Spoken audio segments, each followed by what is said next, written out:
So Rich Cimino comes to us from Marin County in Larkspur. He's been birding in California for 55 years, and he is a field guide for the Yellowbilled Tours, which offers annual birding tours in a lot of places, but in places like Alaska, Belize, Guatemala, and Panama, but also California, Arizona, and New Mexico. And then there's a little note at the bottom that says, and sometimes Wisconsin, which I was interested in hearing about.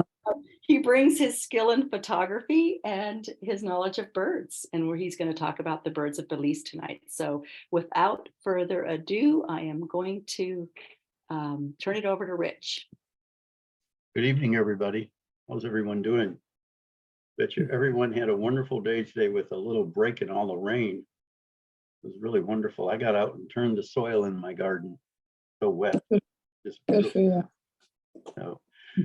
So thank you for taking the time out of your schedules to attend this tonight and to kick back and relax. It's an easy way to get to Belize from your living room. We'll have I hope a good show of birds, and just sort of picking up on that whole Wisconsin thought process. One of the reasons we go to Wisconsin, although this is the birds of Belize, is a number of the warblers and vireos and water thrushes, like the Louisiana water thrush, for instance, are winter birds in Belize. So we timed the field trips into Belize in March, so we get the best viewing window of about 2 weeks of these particular neotropic migrants as they're coming through Belize in their breeding plumage on their way over the Yucatan and up the Mississippi Flyway, Central Flyway. And we find them in late April, early May in Wisconsin, and it's a whole nother look at the birds. And of course, the males are pumped up because they're off trying to find breeding territories. But birds of Belize is what we're doing tonight. We do have a presentation for future if you're interested on the birds of Wisconsin.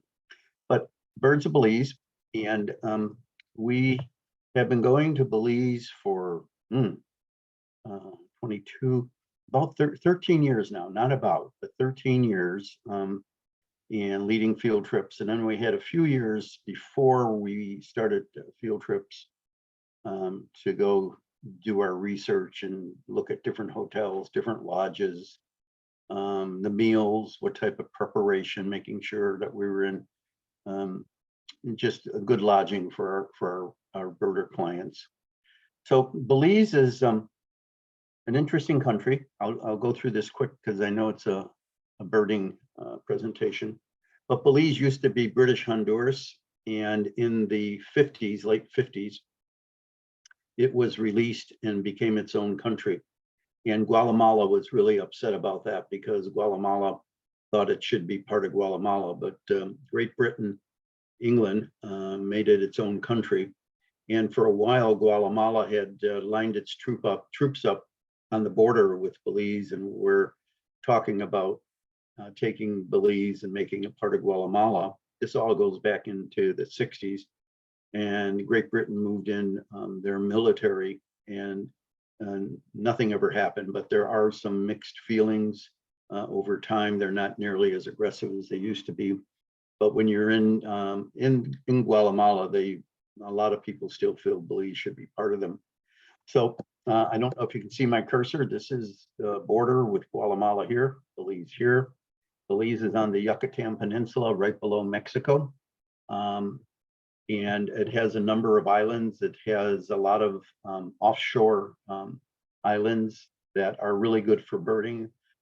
We have been over the years, but we don't do it anymore because of development on Ambergris Key, which has become very commercialized. But basically, from the Bay Area, there's a number, all the major airlines from the Bay Area fly to Houston, and a number of them fly into Belize City. Some do it, some have seasonal schedules, others keep their 12-month-a-year schedules. So if you're interested in going down, communication links by air are very easy. So we start our field trips in Belize City, and we go up into Orange Walk here, and we go into a Bird's Eye View Lodge, which is a part of the Audubon, Massachusetts Audubon owns the reservoir there. And let's see, let's keep slides going. So here's Belize, and here's the Yucatan Peninsula, and of course Texas is up here.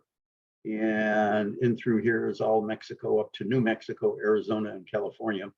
But Belize is this little country. Its population is approximately 500,000 people. And it's not necessarily a third world country, but it's just not a prosperous country. There's no real industry other than tourism, but tourism is multifaceted. There's fly fishing, there's diving, and there's beachcombing, and there's birding, and just caving, and of course all the Mayan ruins, which Belize has a really well kept and available national park system. So Belize is about the size of either Massachusetts or Tennessee. It's got 500,000 people. Massachusetts has just about 7 million people. And Tennessee is a little bit better than 5 million. Belize, the bird species count keeps going up. There's a very, very active birding community of Belizean people, not only tourist birders such as myself, but active birders. And eBird, as you can imagine, really has pushed that. That whole young, new entrepreneurial, fast-moving birders that are field guides, is when they're not field guiding out of country groups, they're off birding. The species count is up to around 600 now, and Massachusetts has something like 504 species, and Tennessee has 435 species. They're the same size. Belize is on the Caribbean Sea, as you can see. And if you come down here, Venezuela is to the lower right hand. Here's Colombia, here's Panama. So they get quite a few, if not many species during migration, as I mentioned a few minutes ago, that find their way going straight up through here, or they follow the coast around into Brownsville, Texas, or they launch themselves and head off towards Louisiana, South Texas. So it's really positioned for a lot of birding through the two seasons, both the fall migration and the spring migration. The rainy season is in the summer. The tornado season starts about October into January. So, we don't really go there. Recently, they started a very ambitious hawk watch along the Caribbean. And in 2019, they had over 10,000 toothed kites, double-toothed kites. And no one ever knew that there were 10,000. And they get, of course, the broadwing hawks that are very popular for going to Veracruz, Mexico. They get that population. They get Swensons, red tails, etc. So it's a real birdie country. It's easy to get around. Everyone speaks English. Their currency is very comfortable to use. It's 50 cents on a dollar. And excuse me, it's $1 on our 50 cents. So pricing is very advantageous for North American birders to spend 2 or 3 weeks and not spend a lot of money. The lodges are all quite nice. All the lodge operators speak English and have very good food preparation. So one of the first birds that we see when we go into Crooked Tree Preserve is the bare-throated tiger. It's, as you can see, this bird, it's a heron, and it looks quite large, and it really is a little bit smaller than our great blue heron. Our great blue heron stands about 46 inches tall. This tiger heron stands 30 inches. Our great white heron is 39 inches, but this bird is very broad here in the shoulders and a huge abdomen here and big throat. It hunts a lot of frogs, and over the millennium, of course, it gets moles and voles and probably gets some small lizards. So it has a big digestive system, you can see, but it's actually smaller than a number of our common herons. So when we get to Bird's Eye View Lodge, one of the first things we do the following day is to take a boat trip on the reservoir and into New River, which flows out into the Caribbean.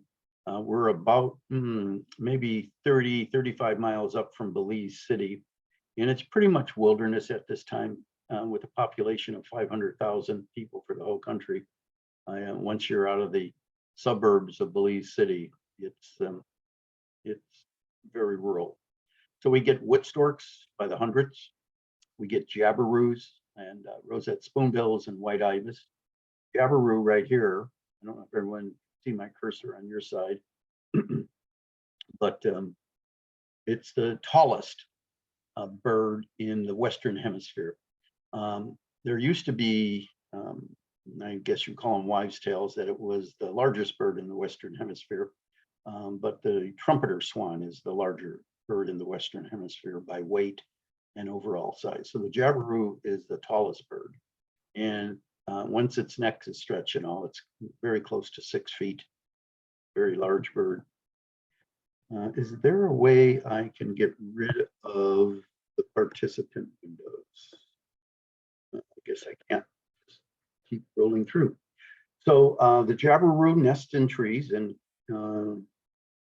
we're fortunate to find many jabirus, particularly during right after the hurricane season when there's a lot of water. They're a marshland bird. They're a bird that you don't really find along the riverside. They need open marshes, and they come inland to nest, and it's very easy to track them into the taller trees and huge nests like golden eagle nests, just as large. And of course, look at that young juvenile there. That's a very big bird. Roseate spoonbills is a common bird on our boat trip. We get flocks of a couple hundred at a time, and they're always in the wetlands. And limpkin is another common bird on our boat trip. So at this point, these birds here are in the reservoir on the shorelines. Here's another limpkin.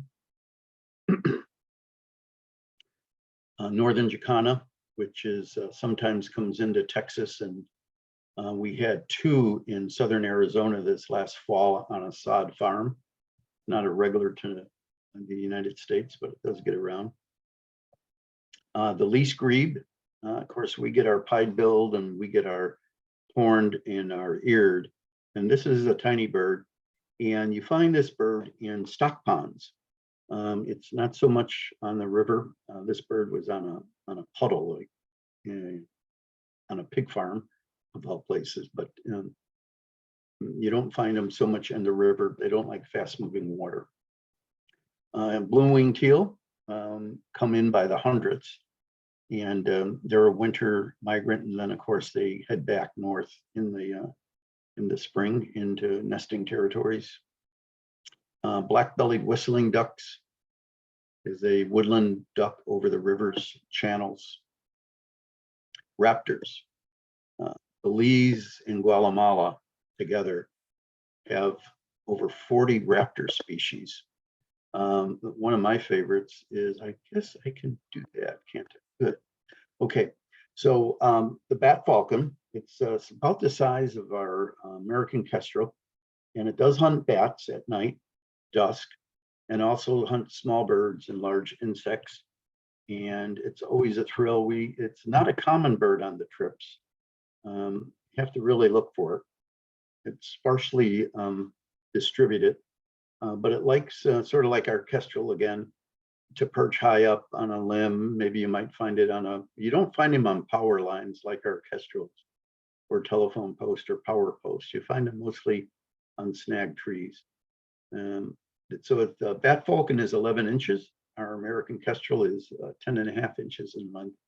Stocky little bird, and it flies quite a bit like our common merlin. Our merlin, it just is, it likes to bully and threaten the species that it's after, and it will dive on open ranch land and meadows and see what it can flush up and grab in the way of birds or insects.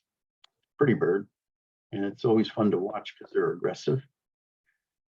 The orange-collared falcon is a Guatemala Tikal National Park trip specialty bird. There's a nesting pair in one of the ancient Mayan towers, and it's a bird that at one time was highly distributed through Central America, and between Mexico and all the way down into Panama, there's only 15 pairs, 30 birds that are known.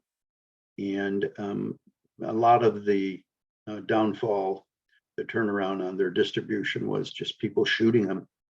And so we get to see, or we like to think we get to see this bird on every field trip when we go into Tikal National Park in Guatemala.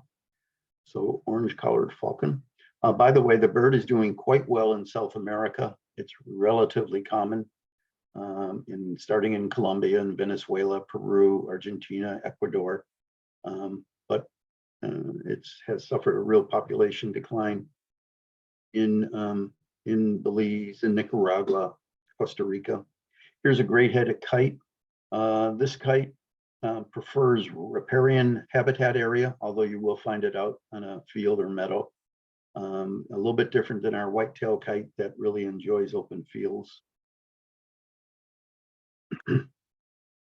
Black-collared hawk also enjoys the riparian habitat and can be found eating a fish, can be found eating snails, it can be found eating a lizard, and it's a really big beautyo. Look at that, the width of those wings, against that large body and the tail, and they just can soar forever. And here's a young bird, black-collared hawk, perch. That'll give you an idea. It's another 20% larger than our red-tailed hawk. Very large bird of the riparian habitat. This is an accipiter, a bicolored hawk. Probably not the best photo. It gets its name from different dark red, almost purple leg on the leg here. Photo wasn't the best, unfortunately, but the rest of the body gives you an idea. An accipiter like a Cooper's hawk, a goshawk, or a sharpshin in that family. Here's the bicolored hawk juvenile. And it has a snake, if I recall, or a rat, one of the two. But this bird is in dense, thick forests like our sharpshin hawk hunts in the forest. Roadside hawk, a lot of people are familiar with. They're common throughout Mexico and all the way into South America. And this bird does act like our red-shouldered hawk and our red-tailed hawk. You will find it on power lines and power posts and transmission towers and road signs, and it hunts a lot in roadside ditches, drainage ditches, and wet areas off the roads. So it will eat some aquatic mammals, and it will take birds and, of course, insects. Solitary eagle. This is a juvenile bird. It's probably a hatchier bird. This photo was taken in August of 2014. So this bird, I suspect, hatched probably around January, February, and it was off on its own. So this is a solitary eagle, juvenile, first year, hatchier bird.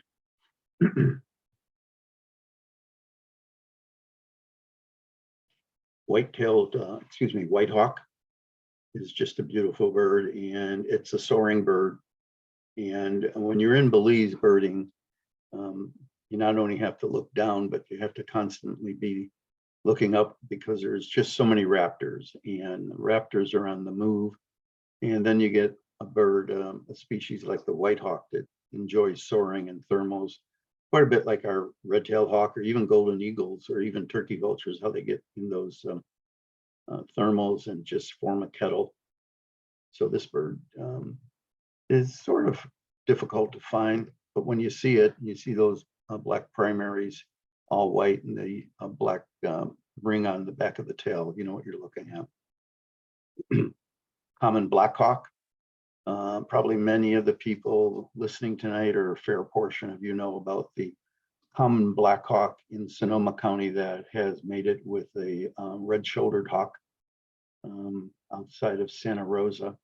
And though that pair have actually had at least one young that I know of. I don't know if they've bred currently, but there's still a couple.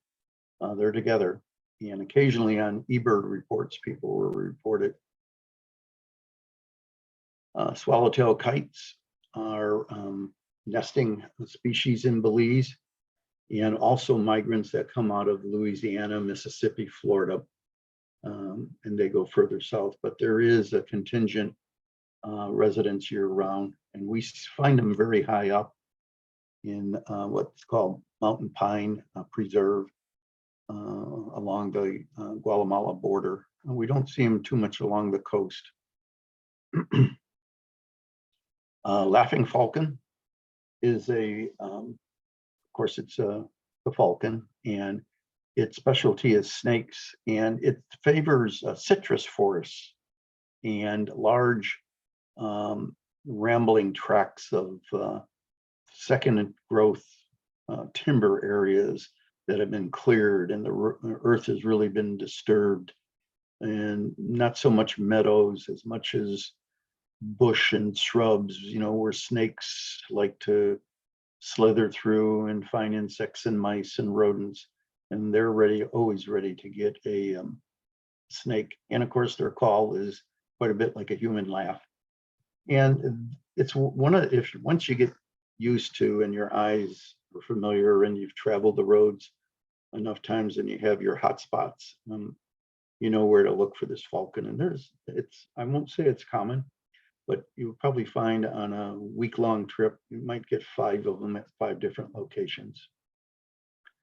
Ferruginous pygmy owl. Of course, you know, we have this bird on the King Ranch in Texas. And then, of course, ours is the northern pygmy owl.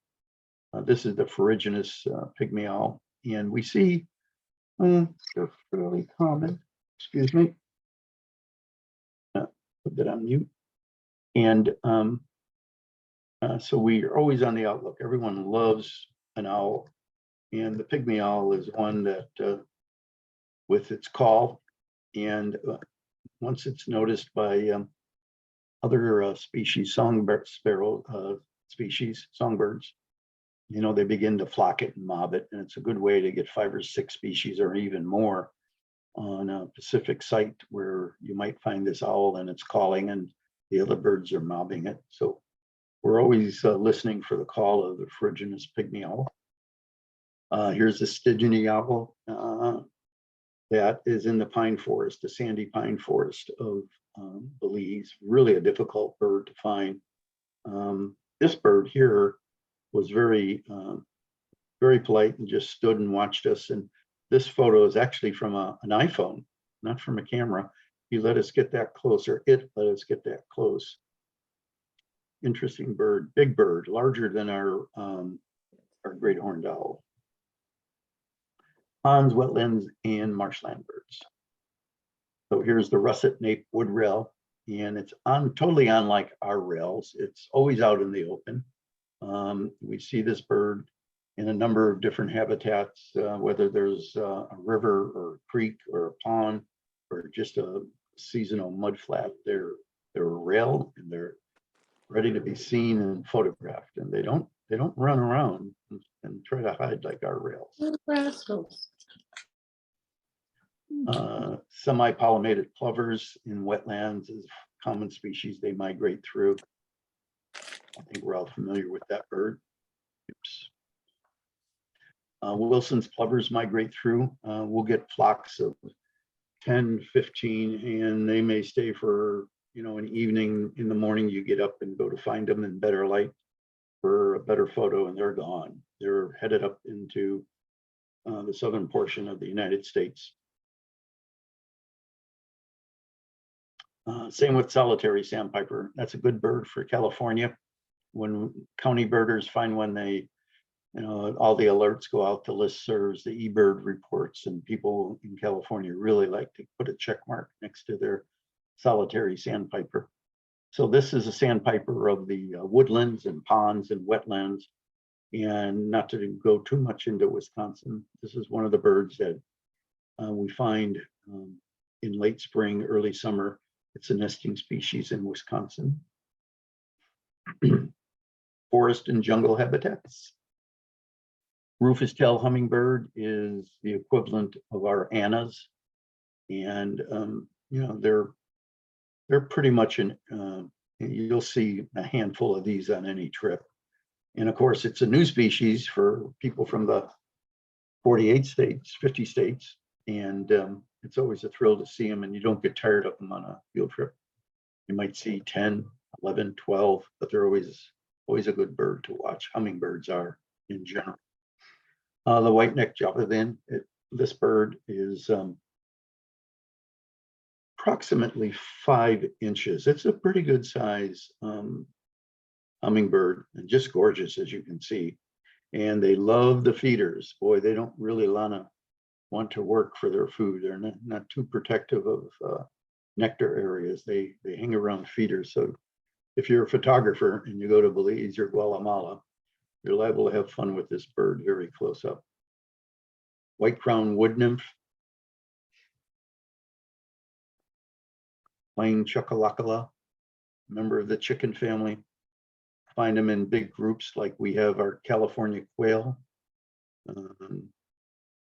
They're very communal. They're like acorn woodpeckers. They have grandparents and aunts and uncles, cousins, nieces, and travel in pretty good sized groups. And of course, they're a food source for a lot of the indigenous people that are not in the cities and suburbs. They're a game bird for the local populations. Gray-headed tanager. This bird's the size of our western tanager. It likes the deep jungle. It likes a lot of leaf layered bottom of the forest, and it typically, you see this bird anywhere from 6 inches to 6 feet off a forest floor and in the forest itself. And they're not a high elevation or high treetop bird like our western tanager or summer tanagers. And they hunt on insects, fleas, and flies. And you can see they have a pretty good stout bill. It's a tanager bill. And they eat pretty good sized insects for beetles, for instance. And so they need that big bill to crack the shells. Just a gorgeous bird. It's pretty. And of all places to find it is at the bottom of the forest. Northern putu. This is part of the goatsuckers family, if you will.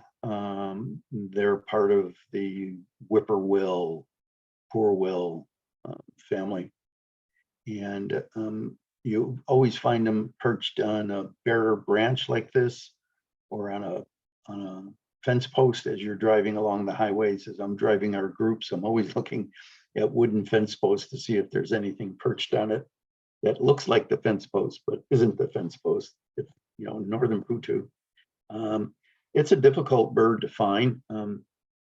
We might get one every trip. There's been trips where we haven't seen them. But this one here is from 2014, and it was in a vegetable garden alongside of a couple fruit trees that had some dead branches and was just waiting. They have an eerie call at night, and they're really spectacular to look at. This is a squirrel cuckoo, pretty menacing guy. Look at that bill and that beady eye. Of course, they travel through the forest, stalking and looking for, you know, an unattended nest where they can lay their egg. So we get to see up to 6 cuckoo species on our Belize trips. There's the pheasant cuckoo, striped cuckoo, the yellow-billed cuckoo, which comes into the United States. We had a population for, at one time in California, that's down to just a handful of birds, mostly a Midwest bird, as is the black-billed cuckoo. And then, of course, the mangrove cuckoo. This here is a squirrel cuckoo. It's the largest of the cuckoo family, and it's 18 inches. and it's bulky. Here's a mangrove cuckoo. We see these closer to the coast and along the New River on our boat trip on the first day we look for them. So this cuckoo is 12 inches in length, and to give you an idea of its size, our California scrub jay is 11 inches, and our yellow-billed magpie is 16 inches. So when you get to see this bird, you know, you start to measure it. It might be a life bird. You want to really get a good look. So you get that big eye and the eye ring, the lower yellow bill, but it's a very big girth from the shoulders and the chest. It's a bulky bird, and it's bulkier than our scrub jay and more in alignment with the magpie chest and neck and nape. Beautiful bird, difficult to find, got to always be on the outlook for it. And of course we get the trogons. So we do travel into south central, southeast central Belize to the Jaguar and Corkscrew National Parks. Jaguar National Park has a very good trail system and a very good guiding. Our guides are available at the visitor center. There's fees for entering all of these parks, and they do take US currency. I'm sorry, I said Corkscrew, it's Coxcomb National Park. Ambergeish Key catbird. At one time, you could only find this bird on the Ambergeish Key, and it was endemic to the islands, but we're now seeing them inland along the coast on the highway out of Belize City on the way to Bird's Eye View Lodge. We see this bird. And they're not too far inland. They tend to stay into either the mangrove forest or, of course, any shrub that might have a berry on it. And they're the cousin to our gray catbird. The Orgipendulas are in the Coxcomb National Park. There's a number of large mahogany trees. And any of you that have been birding in Central America, South America have seen these. The nests are like 2 feet long. At the base, they might be 10 inches, and they're all woven together. And also they're a community bird. You might get 10 nests in a tree or more, which would need 20 parents and maybe other offspring from last year attending nests. So they're always loud, and they're a beautiful bird. They're a big bird. White-fronted parrot, very difficult bird to find. There are many parrots in Belize, as everyone probably knows, and through South America. Meadowlark. So typically we had 2 meadowlarks to deal with, but now we have a 3rd meadowlark. The ABA and the American Ornithology League has made a 3rd species, and I'm searching for the name, but what we have here is the eastern meadowlark, our meadowlark here. And it's not the Coeur d'Alenean,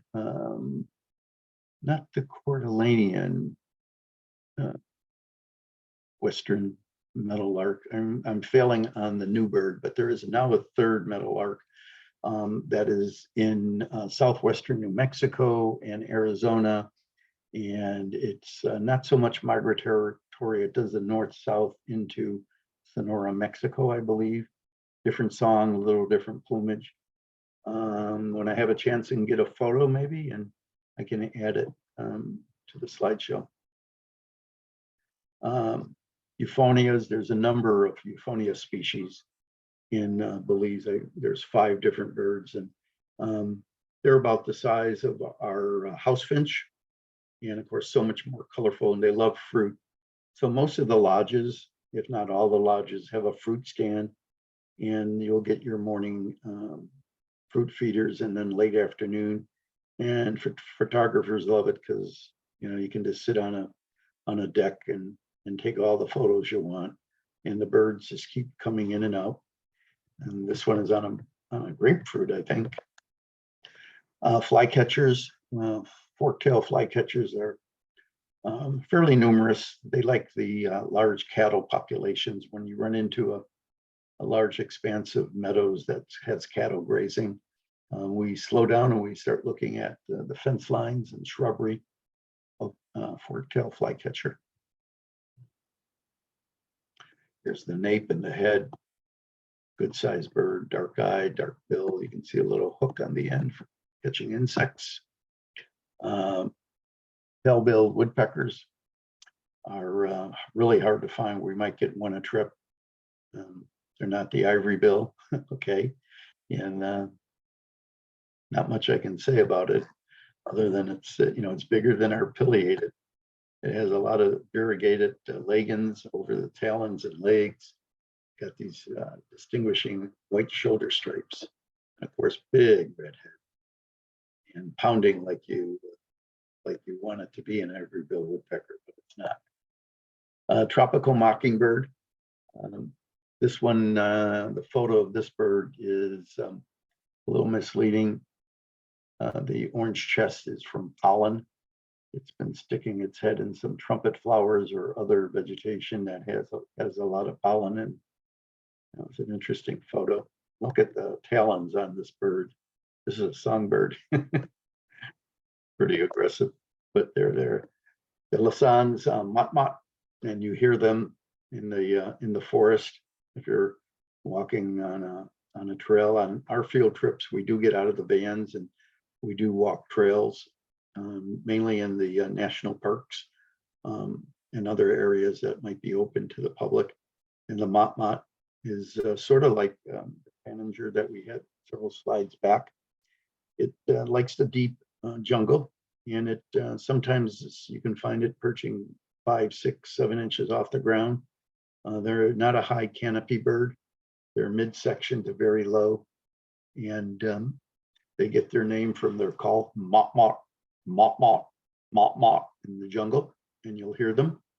And they're relatively easy to get close to. They're not too afraid of humans. If you're move slow and you're quiet, you can get really close to them.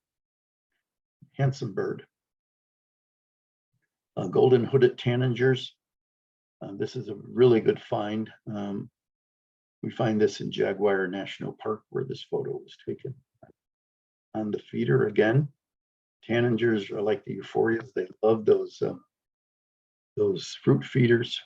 Morlet's seed eater. Used to be the little collared seed eater in West Texas, and even a small contingent in the Tijuana watershed outside of San Diego, where they nest. Grassland bird. Red-capped manakin. We get to see this bird do its dance, and it's a lecking bird. It's a bird where 3 or 4 males may get on a long sturdy branch and do their dance and their shuffles and their Michael Jackson backsteps and moon dance. And there might be one female, 6 feet across room, checking all of the 5 or 6 males out, and they all do their dance moves to try to capture her attention. And on this last trip, the one field guide we've been using for years in Guatemala just took some classes and came back to tell us that if we look hard, and once we find all the males, you'll find another limb with 6 or 7 junior males, hatchier birds, not in full color, and they're watching the adult males do their dances and learning. It's, sort of an interesting fact. White-collared manakin, also a lecking bird. It finds a lek. It will clean all the leaves underneath where it's going to do its dance to attract the female. And the female will find a perch and let the fellas go to it. And at that point in time, however she decides to make up her mind, there's a lucky gentleman. Ocellated turkeys in Tikal National Park. We're starting to see them in western Belize, but typically over the years, we've had to go into Guatemala, into Tikal National Park. And this is the same park where we get the orange-breasted falcon. just a beautiful bird. All those iridescent colors. Let me go back. Oopsie daisy. Well, let's go back here. Just look at those colors. Now, this bird evolved to be so handsome and so beautiful, so many colors, and it has warts all over its face. And really, you can see all the warts here and all that beauty. And so, you know, for the innocent bylooker, you say, well, all that beauty, and yet you got all that poor complexion, all that acne. But the females, we think, count all those warts and acne. And the more you have, the more desirable you are. So there you go. Okay, spring warblers in migration. Elbow tours, field trips in Belize and Guatemala are timed for the spring neotropic warbler migration. Hoping to see many of these fine birds in their fresh brooding plumage on their way north into their nesting sites. Wisconsin, Illinois, Missouri, Minnesota, Manitoba. This one doesn't migrate, but it's a good photo. And it's a yellow warbler. And it's given the name a mangrove warbler. But if you go to any of your North American field guides, it's with the yellow warblers. And just evolved in Belize. We find them in the mangrove forest, which where it gets its name. Tennessee warbler, very typical, that black line through the eye, that little white supercilium. And if you go on eBird, if you say, I got a Tennessee warbler, and you describe it, you don't give that little white vent as part of the write-up, that editor is liable to come back to you and say, I don't know if you had a Tennessee warbler. It might be an orange crown, something else. It might be a vireo, you know, but doesn't have a vireo bill, does it? It has a warbler bill. Yeah. So they migrate through Belize into all the way up into Alberta, Montana, Idaho, might find them in Wyoming, maybe little pieces of Utah, high elevation bird. Yellow-throated warbler, also a Midwest nester coming through the south. Palm warbler. These are the eastern palm warbler, not the western palm warbler that we find in Alaska. This bird travels through Florida, Alabama, Mississippi. This particular bird, these birds here in Belize, cycle through southern Texas, north. Might find them in high elevation, New Mexico, eastern slope of the Rocky Mountains up into Manitoba, Saskatchewan. Always a handsome bird. Yucatan jay. This is a specialty bird on the Yucatan Peninsula, still in Belize. Indigo bunting. We've had a few of these in Marin County. I don't know if they get into Mendocino County. I don't see why not. I just don't follow the birds in Mendocino. I guess I should. Proprietary warbler, very large warbler.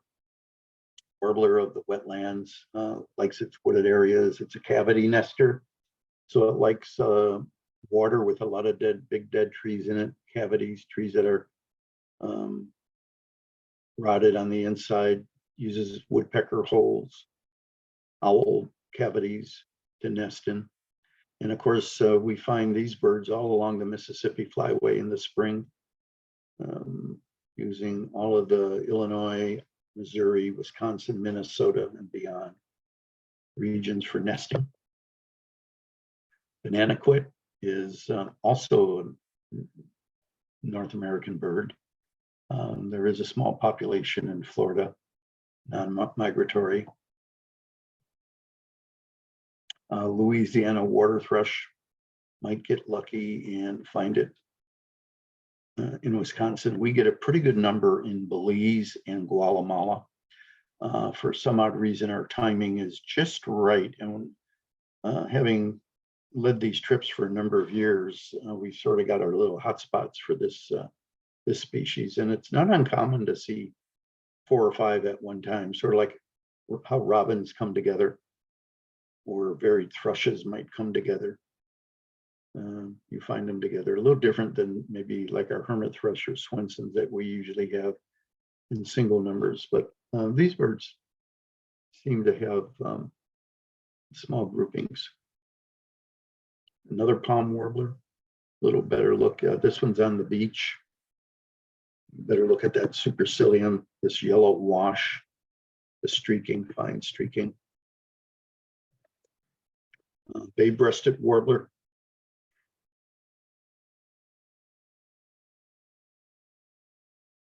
Black-throated blue warbler. There's a lot of these come through Mendocino, Sonoma, Marin, San Mateo. In the fall, Point Reyes is always a big spot. But I notice over the years, as more and more birders are out and rumbling through new areas, we're finding more of these neotropic warblers in the fall using other areas, just not only Point Reyes area. Of course, Point Reyes sticks out into the Pacific. I think it's 13 miles. I might be corrected on that. So it catches a lot of birds that are over water and they need to stop and rest. But regardless, I think there are more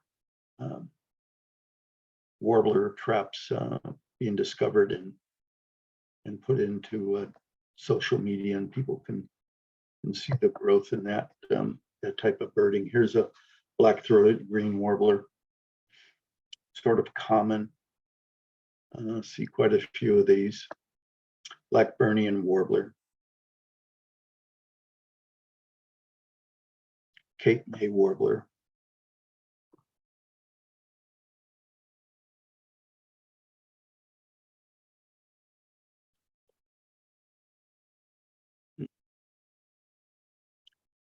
We do here.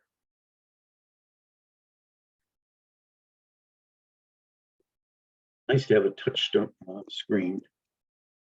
Easy to get stuff back where it belongs.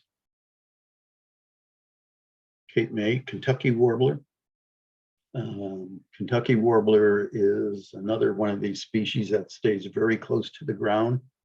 You won't get warbler neck finding this bird. You're liable to trip over it before you have to look up at top of a tree or a shrub. They're a walking warbler, sort of the same type of habitat as Louisiana or northern water thrush on the ground, found on sticks just a few inches or feet off the forest floor. They do like very wet, damp areas, stream sides, creek sides, edges of marshes. Oh, yellow-billed magpies from Mines Road in Alameda County. I just put that in there because it's my favorite bird. Groove-billed Anna saying good night and thanks for attending tonight's get together. And we see these big flocks of groove-billed Annas in Belize and Guatemala. And a little commercial break. Yellow-billed Tours is an active tour agency. You can see on Thursday, we're leading a trip into Panama. And then we have our annual trip to Belize and Guatemala on March 1st and New Mexico. And we do annual trips into Nome and Barrel, Alaska every year. So if you're interested in Belize or Wisconsin or New Mexico, Panama, you can find me at yellowbilltours.com. And I don't see my phone number there, but you can get my profile off of your Peregrine Audubon Society website, and feel free to call me and talk about any of these trips, or you can email me. So thank you. And I see there's a couple questions in the chat. Yes, thanks. Rich, if you stop your sharing, if you stop your screen sharing, you can see people. That's always good. And thank you so much. That was so interesting. I just want to go to Belize now. That's all I want to do. Oh, good. I'll get those questions from the chat here. Mhm. Well, Chuck was just telling people to disable their videos, but there's a comment about the Chihuahuan meadowlark that was split from the, Oh, thank you, Chihuahuan. Thank you. Who gave us that piece of information? that was the Win2 Audubon. Very good. Thank you. I was struggling with that. Yes. Yeah, that's very good. Thank you. I wanted to call it the Coeur d'Alene because of the divide that goes all the way into the Coeur d'Alene divide.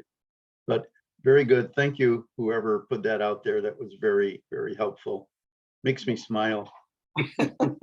Well, there's also lots of thank yous for your presentation, but I have a question. Mhm. I have been to Costa Rica, as lots of people have, and I'm wondering, what would you tell somebody if they wanted to choose between Belize and Costa Rica? This is I don't know if it's a fair question or not, but Yeah, there are two different birding trips. First off, Costa Rica is a much larger country and it has much higher elevation.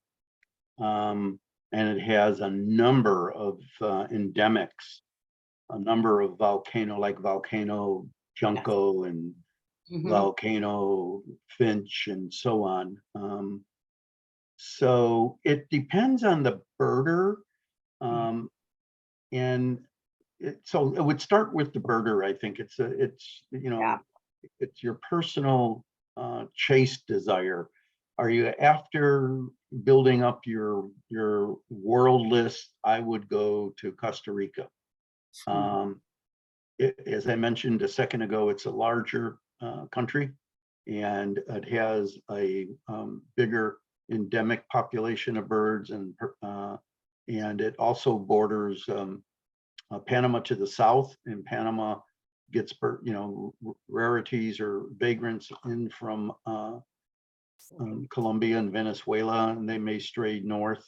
The Belize trip is a little bit slower. I've been to Costa Rica birding. It's a little bit faster because you might only have 5 or 6 or 7 days. Your timeline governs how quick you move in Costa Rica versus Belize, because you have more ground to cover, more habitats. Yeah. So the Costa Rica trip's going to be a bit quicker depending on who you are, how much time you have, and what you want to achieve as your goals and objectives for birding.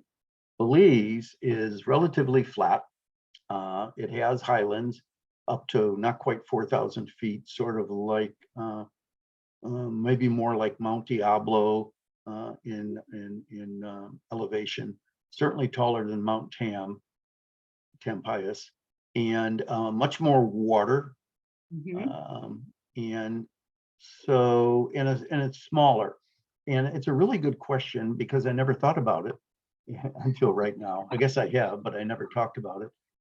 Belize is really a good trip when you can incorporate Guatemala into it, and getting into the national parks with the Mayan ruins, and making yourself knowledgeable about the indigenous people before 1492 and what happened after. We do visit the ruins, and the guide that we use, this one particular guide, I've used him for 9 years now. He's also and he's licensed by the government for ornithology, but he also has a license and a degree in their archaeology. So we get a good cross section of birding and the Mayan culture. So it's where you want to go. You can come out of one of the Belize trips, including Guatemala, with 350, 375 species. Belize, you'll probably, Costa Rica, you might exceed 400. If you're really on a chase and you're moving quick and just really pushing yourself. Our Belize trips, I won't say they're slow, but they are relaxed to a degree. And but we get all the birds that you want to get. Yeah, I saw that there were a lot of species that crossed. There's a lot of the same species. But that's a really good question. And I hope I answered it for you. Yeah, no, you did a good job. Thank you so much. And I really enjoyed the slideshow. Let me see if there's any, I don't see any more questions. Let's see. Oh, any reason to think the white-billed woodpecker is closely or was closely related to the ivory-billed? Because it did look so much, there was a Yeah. lot of similarity. Well, I don't know. I'm not a degreed ornithologist, but with readings and rubbing shoulders with people that have that expertise, yeah, they're part of that same genus, whether they're cousins or second cousins, or there is some similarity in the DNA base. And of course, that's everything about birding now is, we go to the DNA, and every 2 years we have to get a new field guide because they're changing what species fits with where. So, yeah. So yes, I think there is some proof that it's being in the same family. Yeah. Yeah. Well, yeah. Thank you so much. I really appreciated all the information about the birds too. That was really interesting, and their migration patterns and the connection with Wisconsin. That was just great. Yeah. Belize is a rather poor country, and you think Wisconsin might adapt them, as a sister state or sister country, something like that, and help them out. I did not mention this, but since we're sort of on that topic, Belize has a very large Taiwanese population, and back in the 50s and 60s, Belize, with a very small population and no industry, has a very small tax base. So it's hard to run a government without a lot of tax income. The Taiwanese put a lot of money into Belize in agriculture, and they have a big presence there. And the agreement when Taiwan financially helped Belize was that anyone from Taiwan can move to Belize and become a Belizean citizen. And the Taiwanese agricultural interests have to keep a certain percentage of the food that they grow in Belize for Belizean consumption. They can't ship everything out and export. Also in Belize, which is interesting, there's a very big Mennonite community that moved out of Arizona in the 60s and 70s because they're against war. They refuse to be drafted, and they're very anti-tax of any sort. And there are several big, large enclaves, just large agricultural fields where they cleared the forest and grow a lot of row crops. And of course, they have dairy and they have beef cattle. And there are horse and buggy Mennonites, and they do, they use the main highways, and you have to be careful and be respectful. And they have a similar agreement with the Belizean government that a certain portion of their crops have to stay in the country. So Belize is not suffering from malnutrition. It has a lot of good local food because of these agreements. So the people may not have big, prosperous, high incomes, but they have a good source of nutrition. Well, that's very good. That is really interesting. Yeah. It is, Okay. Well, Well, thank you, everybody. And you so much, maybe we'll too. see each other all again sometime. Yeah, that would be wonderful. Oh, may I say one thing? I have one seat open on the March 1st Belize trip. So if there's one person out there that wants to do something on March 1st, contact me and we can talk about the itinerary, etc. on the 2023 Belize trip. All right. Thank you, Rich. Thank you. All right. Good night, everyone. Good night. Good night.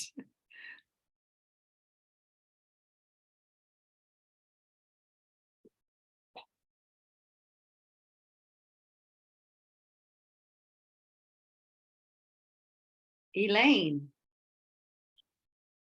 I just let you in, but we are already ended the meeting. I'm so sorry that you missed it, but you will be able to, oh, here, let me turn off the recording.